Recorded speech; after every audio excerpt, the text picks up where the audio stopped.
Your leaf blower can make fall yard maintenance a breeze, but if it doesn't run well or won't start, it does you no good at all. So what do you do if the engine won't start? We're going to do a series of tests to find out what might be wrong. Last, we'll look at the number one part that causes starting and poor running problems: the carburetor. Hi, I'm Mark. We'll use a compression tester to check the cylinder. I'll use a spark tester to tell if the ignition coil is sending spark to the spark plug. And we'll test the fuel system to make sure that the carburetor is delivering fuel to the cylinder. Before I do any of these tests, I want to make sure that I have a tank full of fresh fuel and that we've done our basic tune-up so we know that those parts are working properly. First, I'll do the compression test. It'll tell us the condition of the cylinder. To do that, I'll remove the spark plug boot and use a wrench to remove the plug.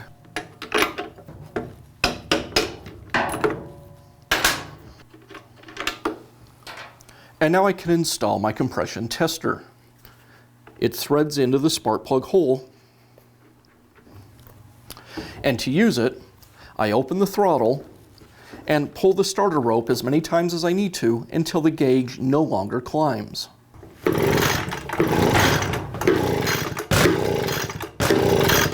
The gauge is reading at 120 pounds, and that's good. Typically, you want to see somewhere between 130 and 90 pounds of pressure.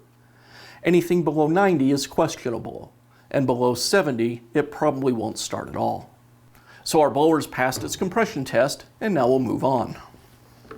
Next, I'll check the ignition coil to make sure it's creating the proper amount of electricity for the spark plug. To do that, I'll use a spark tester. It's important when doing this test that you use a spark tester. Some people like to just remove the spark plug and see if there's a spark jumping between the electrodes. And that's not a reliable test because the conditions inside the pressurized cylinder are very different from conditions in ambient air outside of the cylinder. You can get false readings testing that way. The spark tester simulates the conditions inside the cylinder and gives us a much more reliable test. To use the spark tester, I'll remove the boot from the spark plug.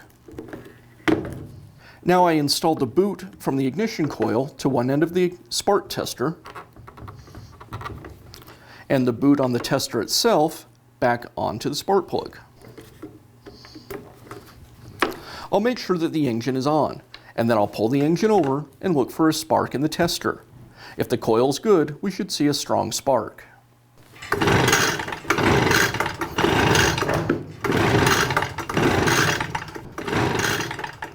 So we had a good strong spark in the tester, which indicates we have a good ignition coil. I'll remove the tester. And now we can move on to our last test, which is to check to make sure that the carburetor is delivering fuel to the cylinder. I'll remove the air filter from the engine, and then I'll spray some starter fluid, or I like to use carburetor cleaner, into the cylinder. Then I'll try to start the engine. If the engine starts but then immediately dies, that means that it burned the carburetor cleaner, but the carb wasn't supplying any new fuel to keep the engine running, which would indicate we have a plugged carburetor. So I'll go ahead and remove the air filter. I'll make sure that the choke is off, and I'll open the throttle. Now I'll insert the straw on the carburetor cleaner into the intake as far as I can get it to go, and give it a short spray. I'll close the choke and try to start it.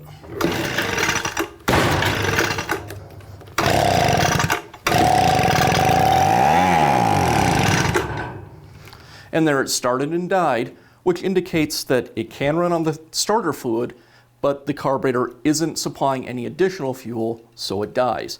That points to a bad or plugged carburetor. Now that we know that the carburetor is the problem, we can either replace it or rebuild it. In either case, the next step is to remove it from the blower. I'll remove the two screws that secure the air filter base and the carburetor.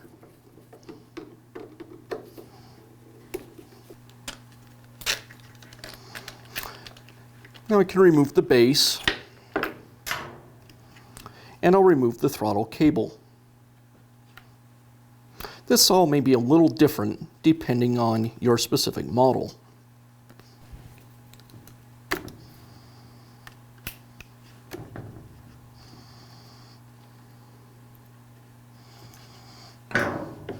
I'll note the location of the fuel lines and remove those.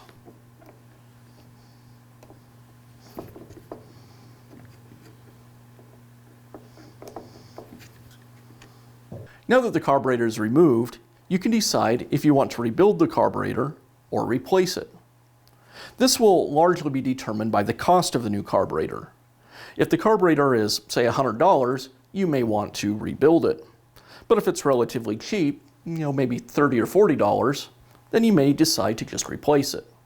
Also, if you want to rebuild, you will need some special tools and maybe even a special cleaner like an ultrasonic cleaner, although you can also use brake cleaner or carburetor cleaner to clean the carburetor.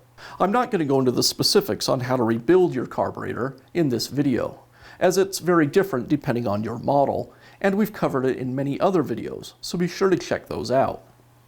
I'm going to replace the carburetor, and we'll do that now. I'll replace any gaskets that might have been torn when I removed the carb.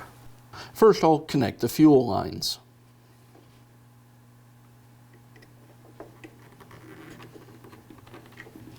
And the throttle cable.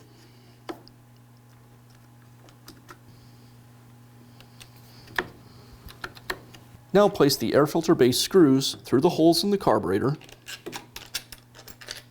and then through my gasket and insulator block. And now I can secure this assembly to the engine.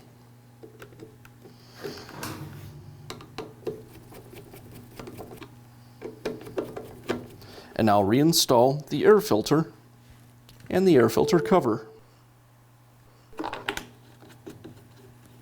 With the new carburetor installed, now I can try to start the engine and make sure that it runs.